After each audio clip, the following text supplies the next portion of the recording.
अस्सलाम वालेकुम। अगर आप एडसी पे काम कर रहे हैं लेकिन बार बार जो है आप प्रोडक्ट्स अपलोड कर रहे हैं लेकिन आपको सेल्स आ ही नहीं रही या बिल्कुल भी नहीं आ रही या कभी आती है कभी नहीं आती, तो मसला कहाँ पे आ रहा है, ऐसा क्यों होता है? आज की इस वीडियो में मैं ये चीज़ आपको क्लियर कर दूँगा। ठीक है, मतलब आपको लगता है मुझे और प्रोडक्ट अपलोड करनी चाहिए तो मुझे और सेल आएगी, लेकिन असल प्रॉब्लम है कहाँ पे?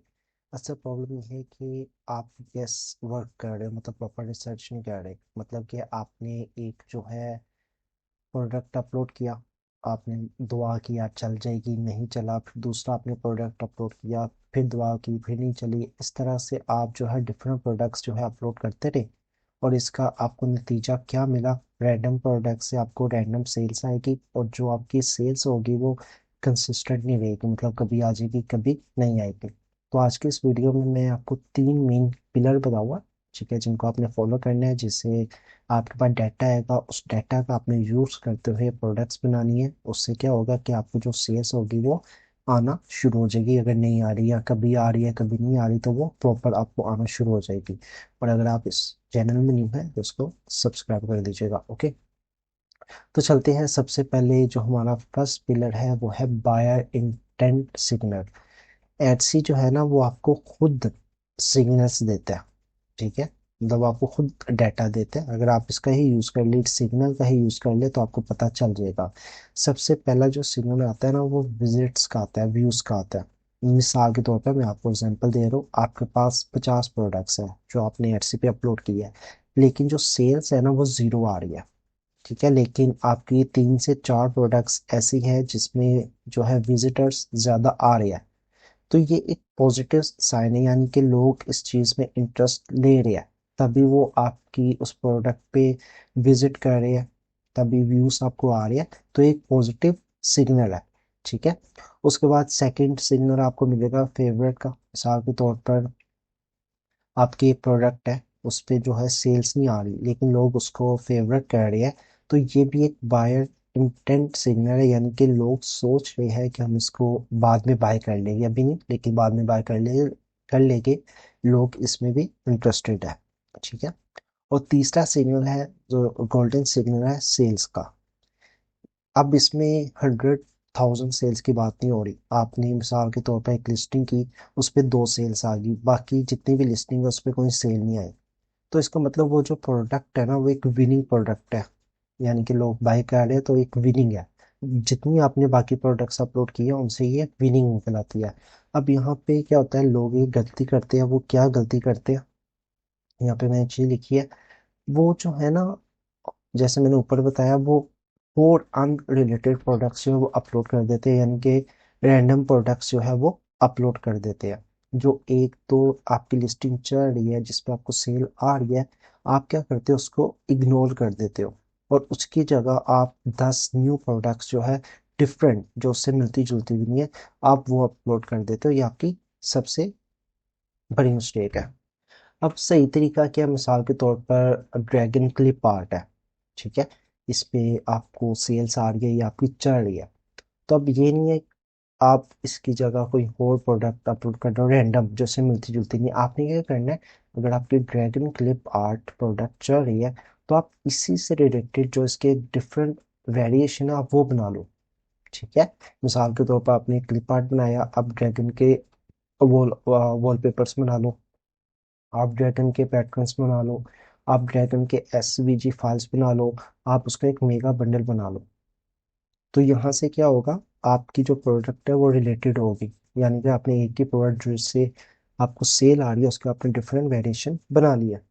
तो जो प्रोडक्ट चल रही है ना आपने उसको स्केल करना है, ठीक है, इससे आपको फायदा होगा। अब जो लोग फ्लिपकार्ट ट्रेड या ड्रैगन में इंटरेस्टेड है, वो हो सकता है ड्रैगन के वॉलपेपर्स भी ले ले, वो हो सकता है ड्रैगन की एसवीजी फाइल्स भी ले ले। तो आपने इस चीज़ को इग्नोर नहीं करना, बल्कि आपने इस पे अमल करना है। ओके, नेक्स्ट चलते हैं। जो सेकंड हमारा पिलर है वो है एडसी एड। हम अक्सर समझते हैं कि एडसी एड अगर हम चलाएंगे तो हमें ज़्यादा सेल्स आएगी, हमें प्रॉफिट होगा, जबकि आप जो है ना एडसी एड को एज अ रिसर्च के तौर पर भी यूज़ कर सकते हैं। कैसे? मिसाल के तौर पर आपने $1 या $2 पर डे के हिसाब से 8 से 10 लिस्टिंग पे ऐड चला दिया, एक वीक तक कम से कम। तो उसके बाद आपने क्या करना है, उसकी स्टेट्स आप अगर चेक करेंगे ना तो आपको वो डाटा बताता है कि लोग इस प्रोडक्ट में कौन कौन से कीवर्ड्स सर्च कर रहे हैं और किस कीवर्ड पे जो है क्लिक्स आ रहे हैं। अगर एक कीवर्ड बार बार जो है आ रहा है, ठीक है, लोग सर्च कर रहे हैं, इसका मतलब क्या है, वो मार्केट में डिमांड है उसकी, तभी लोग वो चीज़ बार बार सर्च कर रहे हैं। तो आप उसी टॉपिक पे और प्रोडक्ट बना सकते हो। ज़रूरी नहीं कि आपने जो एडसीआर चलाया उससे आपको सेल्स आए, उससे आपको डाटा मिलेगा।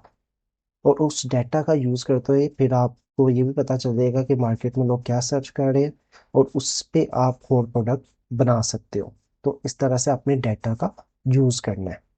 इसके अलावा जो एटसी के टूल है, जैसे आप कह लें ई हंट है, ई रैंक है, आप उनका यूज़ करते हुए आप डिफरेंट शॉप्स में क्या चल रहा है वो चेक कर सकते हैं। आपके जो कंपटीटर्स हैं उनकी बेस्ट सेलिंग प्रोडक्ट्स की आप वो चेक कर सकते हैं। ठीक है, तो आप ये चीज़ें यूज़ कर सकते हैं। उसके अलावा जो थर्ड पिलर है वो है विनिंग कंसेप्ट कह लें आप इसको। ठीक है, इसमें क्या होता है कि आपने ज़्यादा प्रोडक्ट बनाने से मतलब ये नहीं होता कि आप ज़्यादा स्किलिंग होती है। आपने क्या करना है, एक विनिंग कंसेप्ट, एक सिस्टम, इकोसिस्टम बनाना है। मतलब अगर आपकी एक शॉप है ना, ये ज़्यादा पावरफुल है कि अगर आप एक निश में रह के काम करें। मिसाल के तौर पर आपने एक शो बनाई, वो उसमें आपने एक ही ऑडियंस को टारगेट किया, एक ही आपकी निश है, और उसी निश से रिलेटेड उसी ऑडियंस के लिए आप जो है ना मल्टीपल प्रोडक्ट्स बना रहे हैं। ठीक है, अब इससे आपको क्या होगा फायदा, एक तो आप एक निश एक ऑडियंस है, तो इससे आपको एज ए एसईओ भी फायदा ये होगा कि एडसी को भी समझ आएगी कि आपकी ऑडियंस कौन सी है, आपकी प्रोडक्ट कौन सी है, आप किसको टारगेट कर रहे हैं। और इससे सबसे बड़ा फायदा ये भी होगा कि कस्टमर जो होगा वो एक के बजाय मल्टीपल प्रोडक्ट्स ले सकता है। क्यों? क्योंकि ऑडियंस वही है, आपने उसी ऑडियंस के लिए बनाया है, तो एक ही निश है। तो जाहिर सी बात है, आपने अगर उस चीज़ के लिए उसी को टारगेट किया तो लोग जो है मल्टीपल प्रोडक्ट्स ले सकते हैं, क्योंकि ऑडियंस तो वही है।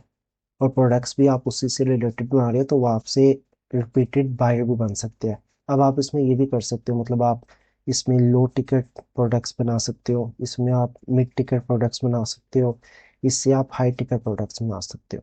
जब कोई पर्सन जो है लो टिकट प्रोडक्ट बाय करता है ना, तो पहला कस्टमर मतलब उसने लो टिकट ली तो इससे ट्रस्ट बनता है।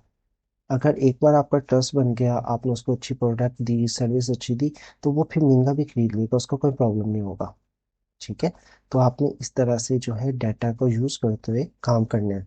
तो ये तीन पिलर्स थे जिनका आपने यूज करना है, इससे आपको डाटा मिलेगा, और डाटा का यूज करते हुए आप जो है काम कर सकते हैं। तो आज मुझे एक पर्सन की प्रोडक्ट उन्होंने स्टोर चेक कराया, तो एक प्रोडक्ट पे बहुत ज़्यादा जो थी ना सेल्स आ रही थी। उन्होंने तकरीबन 30 दिनों में 1000+ जो है अर्निंग की एक प्रोडक्ट से। तो मैंने उनको यही मशवरा दिया है कि आप उसी से रिलेटेड और प्रोडक्ट्स बनाएं, उनके वेरिएशन बनाएं, क्योंकि अगर आपकी एक प्रोडक्ट चल रही है तो उसी से रिलेटेड आप और बनाएंगे तो लोग बाय करेंगे। ठीक है, उम्मीद है कि आपको ये वीडियो पसंद आई होगी। ये वीडियो कैसी लगी आपने कमेंट में ज़रूर बताना है, और नेक्स्ट वीडियो किस टॉपिक पे बनाऊँ वो भी बताइएगा। और वीडियो को लाइक और चैनल को सब्सक्राइब जरूर कीजिएगा। अल्लाह हाफिज़।